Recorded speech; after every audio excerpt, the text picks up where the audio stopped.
Hi hello അസ്സലാമു അലൈക്കും. ഇന്നത്തെ നമ്മുടെ പുതിയ വീഡിയോയിലേക്ക് നമ്മുടെ എല്ലാ കൂട്ടുകാർക്കും സ്വാഗതം. അപ്പോൾ ഇന്ന് ഞാനുള്ളത് നമ്മുടെ വയനാട് വൈത്തിരി കഴിഞ്ഞിട്ട് കൽപ്പറ്റ എന്ന് പറയുന്ന സ്ഥലത്താണ് കേട്ടോ. കൽപ്പറ്റ ബൈപ്പാസ് റോട്ടിലെ ഫ്ലവർ ഷോ നടക്കുകയാണ് മക്കളെ. അപ്പോൾ അത് കാണാൻ വേണ്ടിയിട്ട് ഞാനും എൻ്റെ ഫാമിലിയും എൻ്റെ ഫ്രണ്ട്സൊക്കെ ആയിട്ട് അങ്ങനെ പോയതായിരുന്നു കേട്ടോ. ഫ്ലവർ ഷോ കണ്ടാലും നമുക്ക് മതിയാവില്ല അല്ലേ. അപ്പോൾ കുറേ ദൂരത്തൊന്നുമല്ല, ഇത് നമ്മുടെ നവംബർ 29-നാണ് തുടങ്ങിയത്, ഡിസംബർ 31-ന് അവസാനിക്കുകയും ചെയ്യും. അപ്പോൾ എല്ലാവരും പെട്ടെന്ന് പോയിക്കോളിട്ടോ. അപ്പോൾ നമ്മുടെ കൽപ്പറ്റ ബൈപ്പാസ് റോട്ടിൽ ഫ്ലവർ ഷോ ആണ് ഇത് നടക്കുന്നത് കേട്ടോ. വയനാട് ഇതിന് പുഷ്പോത്സവം എന്നാണ് ഇതിൻ്റെ പേര് കേട്ടോ. 50,000 എന്താ പറയുക ചതുരശ്ര അടി സ്ഥലത്താണ് ഈ 1,00,000-ഓളം വരുന്ന ചെടികൾ ഇവർ നട്ടുപിടിപ്പിച്ചിട്ടുള്ളതും അതേപോലെ തന്നെ ഒരുക്കിയത് എല്ലാവർക്കും കാണാൻ കേട്ടോ. എന്താ പറയുക, മനോഹരമായ കാഴ്ചകളാണ് കേട്ടോ. കാണാനും ആസ്വദിക്കാനും പറ്റുന്ന നല്ലൊരു സ്ഥലമാണ്. പുഷ്പോത്സവം ആ നഗരത്തിലേക്ക് എല്ലാ ആളുകളെയും അവർ സ്വാഗതം ചെയ്യുകയാണ്. എത്ര നമ്മളവിടെ കണ്ടിരുന്നാലും നമുക്ക് മതിയാവില്ല കേട്ടോ. പിന്നെ എന്താ ചോദിച്ചാൽ സ്വദേശത്തു നിന്നും വിദേശത്തു നിന്നുമാണ് 100 കണക്കിന് പൂവുകളും ചെടികളുമാണ് കേട്ടോ. അതേപോലെ തന്നെ ഇവർ ഇറക്കുമതി ചെയ്തിട്ടുള്ളത്.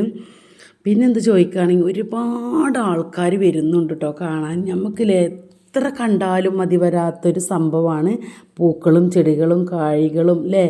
നമുക്കൊരു ഭയങ്കര ഒരു ഇഷ്ടമാണല്ലോ. മാത്രമല്ല കേട്ടോ, അവിടെ കാർണിവലും ഉണ്ട്. ഇവരെ തന്നെയാണ് കേട്ടോ. അത് നവംബർ 29-ന് ആരംഭിച്ചതാണ്. ഇനി 31 വരെ ഉള്ളൂ ഡിസംബർ. അപ്പോഴേക്കിനി എല്ലാവരും ഒന്ന് പോവുക, കാണുക. നമുക്ക് അവിടുന്ന് ചെടികളും പൂക്കളൊക്കെ വാങ്ങിക്കാനും പറ്റും കേട്ടോ.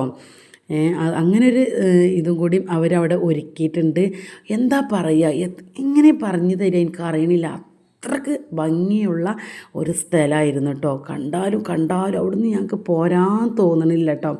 അത്രക്ക് ഒരുപാട് ആൾക്കാർ ഞങ്ങളെപ്പോലെ തന്നെ വന്നിട്ടുണ്ടായിരുന്നു.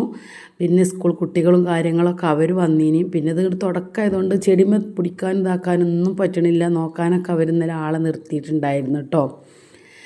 അങ്ങനെ എന്താ പറയുക, ദിവസേന ഓരോരുത്തർ വരികയാണ്. പിന്നെ മാത്രമല്ല ദിവസേന പ്രാദേശിക കലാകാരന്മാരും പരിപാടികളും അവിടെ നടക്കുന്നുണ്ട്. അപ്പോൾ അങ്ങനെ എല്ലാം നമുക്ക് യന്ത്രൂഞ്ഞാലിൽ കയറാം. അതേപോലെ തന്നെയാണ് മരണക്കിണർ, അങ്ങനെ എല്ലാ അതും ഉണ്ട്. ചെടി ഐറ്റംസുകളും ഉണ്ട്. അപ്പോൾ എല്ലാതും നമുക്ക് പോയ ഒറ്റ നോട്ടത്തിൽ തന്നെ കണ്ടുകാണ്ട് രസിക്കാൻ പറ്റുന്ന നല്ലൊരു സ്ഥലത്താണ് കേട്ടോ ഇവർ ഉണ്ടാക്കിയിട്ടുള്ളത്.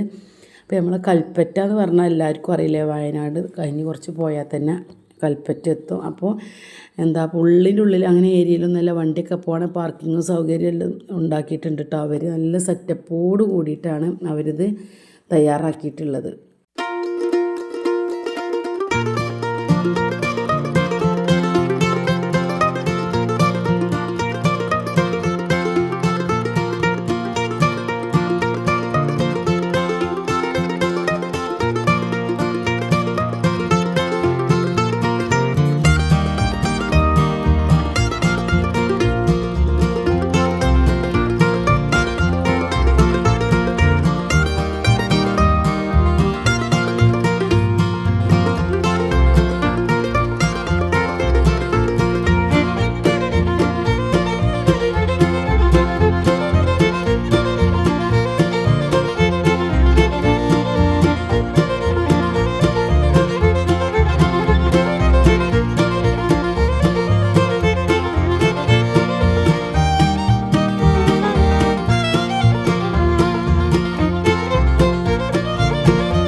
വർക്ക് നമ്മളാണ് ചെയ്തിരിക്കുന്നത്.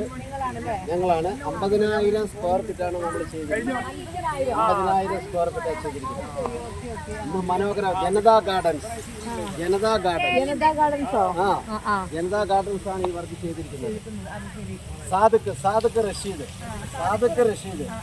എന്റെ മോനാണ് സാദിഖ്. അവന്റെ പ്ലാനാണ് ഇത് മൊത്തം. സാദിഖിന്റെ പ്ലാനാണ് ഇത് മൊത്തം. ഞങ്ങള് 15 ദിവസം കൊണ്ടാണ് ഇതെല്ലാം സെറ്റ് ചെയ്തത്. 50,000 സ്ക്വയർ. വയനാട്ടിൽ മുണ്ടക്കൈ ചൂരൽമല ദുരന്തത്തിന് ശേഷം ധാരാളം സഞ്ചാരികൾ പല ഭാഗത്തു നിന്ന് എത്തുന്നുണ്ട്. അവർക്ക് ശരിക്കും ആസ്വാദ്യകരമായ ഒരു വിരുന്നാണ് ഇവർ അഫ്സലും വർഗീസേട്ടനും ഇവരെല്ലാവരും കൂടി ചേർന്ന് ഒരുക്കിയിട്ടുള്ളത്. ശരിക്കും പറഞ്ഞാൽ വയനാടിൻ്റെ ഒരു ടൂറിസം മാപ്പിൽ ഇടം പിടിച്ച ഒരു പുഷ്പോത്സവമായി വയനാട് പുഷ്പോത്സവം മാറിയിട്ടുണ്ട്. അതാണിപ്പോൾ പ്രത്യേകത. കാരണം 50,000 ചതുരശ്ര അടിയിലാണ് 1,00,000-ലധികം പൂക്കളാണ് ഇത്രയും സ്ഥലത്തായിട്ട് ഇവർ ഒരുക്കിയിട്ടുള്ളത്.